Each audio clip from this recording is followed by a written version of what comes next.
Yo, and hello everybody, Mike here, baseball collector, and I'm doing something different. A, I'm filming myself while driving, which, God, this can't be safe. And I see guys do it all the time. And B, I'm going to a card shop. There's a new card shop that opened. It's about half an hour from here, and I'm excited about that. I haven't had it's not, I guess, technically local. It's not right around the corner, but 30 minutes isn't too bad.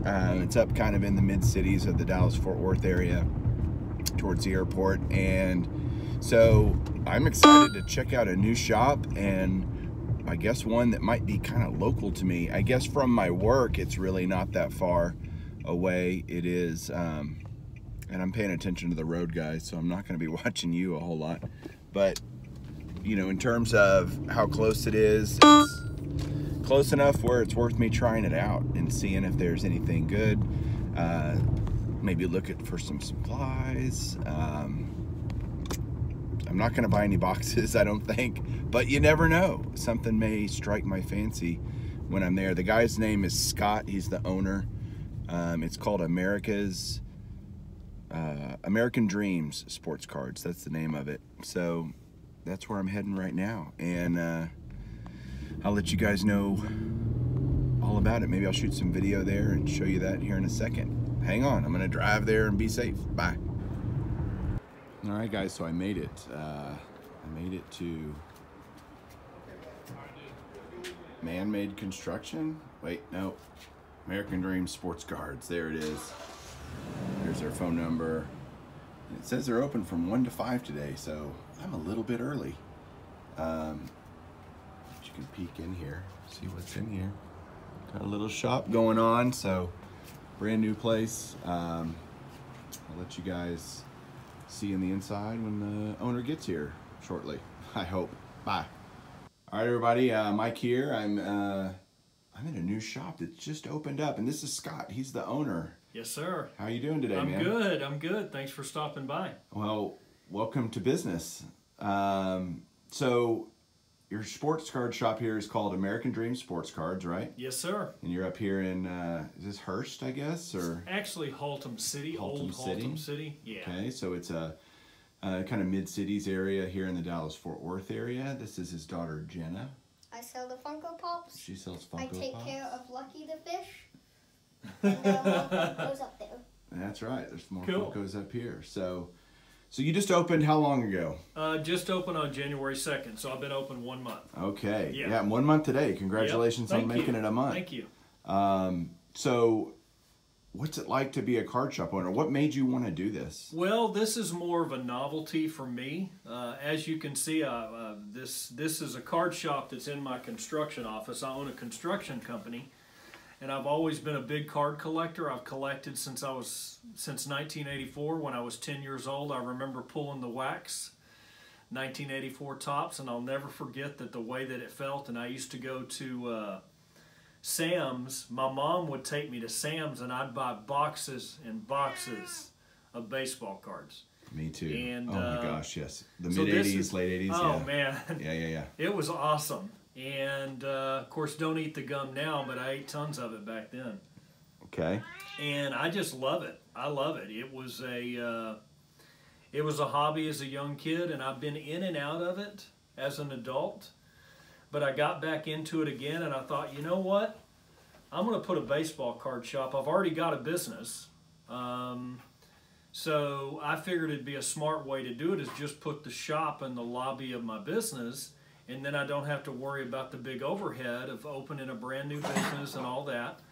So I'm starting it here, and hopefully if I get enough customers and meet enough people like yourself, I'll eventually move this to a different location outside. Gotcha. Where it's got its own identity. Okay.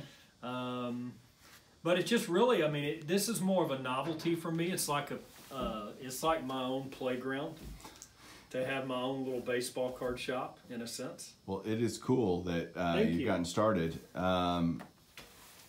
Let's see, what else do I want to ask you?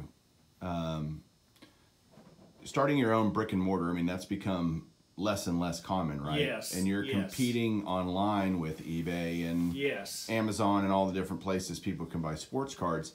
How did you get a license, a distributor's license with Topps? Did you tell me that process and how that works? And Well, I've actually gotten set up with 3 suppliers, 3 distributors, and I have not gotten set up directly yet with Topps or Panini. I'm working on that. Okay, I'm hoping that will come this year. okay.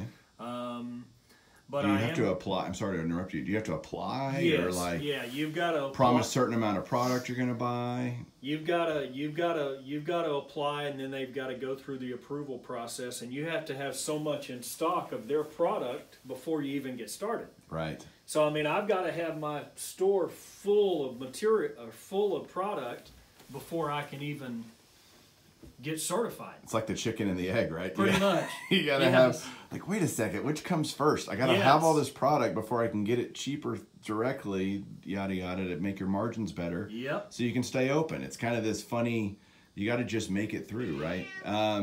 There are cats here. If you hear meowing, there are cats. Shop cats. Shop cats, and that's okay. So it's an interesting process, and I know there's a lot of guys out there that think about, man, I want to open my own shop. What would you tell them? It's been a month. I know it's kind of early, but what would you do different? Or the only thing I would say that I'd do different is I'd try to have more knowledge on what are the new products coming out. Like, I missed the release date on the Panini Optic basketball. I missed that release date. It came out this week, and I don't have any Optic basketball. I did not miss the release date on the Topps. I've got Topps 2019 that was just released. So the only thing I could do differently is know exactly when the new products are coming out, because you have to put in your orders months in advance to be able to get allocated that product. Okay. A lot of times you can't just call your supplier and order up because they've already sold out or allocated it months before. Right. So I wasn't real familiar with the allocation process till I opened this. Okay. And I've learned about the allocation process in the last month. It's pretty kind of it's really kind of weird. You put in your orders, like I've already put in orders for Topps Chrome, Bowman Chrome 2019 baseball. I've already put in my orders, and it won't be released for 4 or 5 months from now. Right. So interesting. Yeah. Do you think you're going to be more eventually as your customer base grows and your word of your shop gets out there? Do you think it'll be more vintage selling? Do you think it'll be more new product, or a good combination? A good combination of both. Yeah. Okay. Personally, I like vintage, as you do. I do. Yes. That's really my. Everybody watching this knows that. My forte. So I think I'd like to gear more, and I'd like to get more into unopened wax packs like Baseball Card Exchange in Ohio. Oh yeah. That guy has just amazing stuff. Amazing collection of unopened products. I'd love to get more into the unopened wax packs, but that takes time to build your collection. And it's a unique niche, I would think, yes. too. It's not going to probably appeal to the masses. You'll have no. But how are you going to build your inventory? I mean, I'm looking around, and you got some display cases here kind of going on. I'll show you guys kind of what's going on. This is some football. Vintage football. Some vintage football. Modern and some vintage. Slabbed football. Got some baseball over there. How are you going to build your inventory, Scott? Because that seems like it would be a daunting task. I have already started building it. I've had some people come in and sell me their collections, so we are buying. We're actively looking for collections. If you have anything pre-1985, I'd love to look at it. I'm going to buy collections from other people. I also attend the Dallas Card Show once a month, and I set up a table there. Up in Frisco, is that right? Yep, up in Frisco. Okay. And so I'm at the Dallas Card Show every month, so you can find a lot of my newer inventory there, my new product, my new unopened stuff. And I take some of the vintage too, but not a whole lot. So what was the question? How do you build your inventory and get it rolling with a good mixture of stuff? Just buying collections, right? Buying collections from people. That's one way. Second way is at the card show, buying from other dealers. Okay. And the third way is the old-fashioned way, is just buying it on eBay. Yeah. Yeah. Interesting. Yeah. So you can find cards, you think, on eBay at a good enough price that you can mark them up to a certain percentage margin and resell them. Oh, there's no question. Okay. Yeah, there's no question. And another way I have purchased product is there's an online auction called the Dallas Online Auction. Okay. And a lot of times they have sports cards. And just a few weeks ago, they had a guy that was closing a sports card shop out in Mesquite. Okay. And I purchased some of his stuff. Cool. So there's some stuff like that out there too. You've just got to look for it. Just different things to build Yeah. it up. Well, I'm gonna say thanks for letting me shoot some video in your shop. It's a really cool place. It's good to know I have a place that I can actually drive to without pulling my hair out. Right. And so I'm gonna put guys a link down below to Scott's YouTube channel. He started a YouTube channel, and I'll put the address to his shop down below in the description. So if you're ever in the Dallas-Fort Worth area, Thank you. absolutely come by and check out Mr. Scott here, and we'll catch you guys later. Okay, so that's it. That was my trip to the card shop. I got to talk to Scott, and man, he couldn't have been nicer. Incredibly gracious, let me shoot video in his place and ask him questions and all that. He's a really stand-up guy for letting me do that, and doesn't know me from Adam. I show up, hey, can I shoot some video of you? And he was like, sure, no problem. And so really great. What's cool is I would have never even found this place if not for another YouTuber, Lone Star Legend Sports Cards. His name Joseph, and he has his own YouTube channel. He did a video about visiting this card shop with his family, and I was like, dude, I didn't even know there was a new shop. And so that's the cool thing about YouTube, is getting to find out about different things, different channels, different stuff in the hobby. It's really neat how it can connect us. I did buy some top loaders from Scott, so Scott, I appreciate that.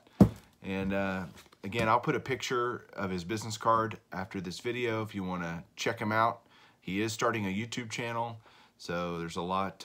He's kind of getting things rolling in the social media world and seeing what's out there. So wish him the best, and we need local businesses to do well, small businesses to do well, and that's great. So there you go, guys. That's my fun afternoon, and we'll catch you soon. Keep collecting.